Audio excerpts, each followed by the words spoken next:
సెవెన్స్కి వచ్చామండి. బ్రేక్ఫాస్ట్ అయిపోయింది. ఇక్కడ హరిదాస్ గారు ఉన్నారు. అసలు అక్కడ చూడండి అసలు ఎంత రష్ ఉందో. బ్రేక్ఫాస్ట్ కోసం అయితే చాలా మంది వెయిట్ చేస్తున్నారు. లోపల సరిపోవట్లేదని సపరేట్గా ఓపెన్ లాన్లో కూడా బ్రేక్ఫాస్ట్ సర్వ్ చేస్తున్నారు. బ్రేక్ఫాస్ట్ అయిపోయిన తర్వాత ఇలా బయటకు వస్తే క్రీమ్ స్టోన్ కనిపించింది. వీళ్ళందరికీ ఫోటోనా తీసుకో. ఐస్ క్రీమ్ కావాలంట. ఐస్ క్రీమ్స్ ఆర్డర్ చేశారు. అది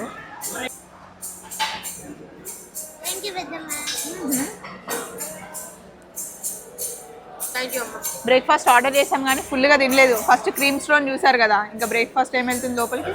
బాగుందా ఈ ఫ్లేవర్? హరిదాస్తో డాన్స్ చేయొచ్చుగా మీరిద్దరు. లోపల చాలా మంది కనిపించారు. అత్తమ్మని అడిగారనమాట. అత్తమ్మ మా ఆడపడుచు వాళ్ళ ఇంటికి వెళ్ళిందంటే మేము కూడా అత్త కోడళ్ళమే అందరం ఇలాగే కలిసి ఉంటాం, చాలా బాగుంది అని చెప్పేసి చెప్తున్నారనమాట. చాలా హ్యాపీ అనిపించింది. దాని గురించి ఎట్లా చెప్తుంది బేటా? అయిపోయి సూపర్ స్టార్ అయిపోయింది అంటే. చలో అండి, బాయ్ బాయ్.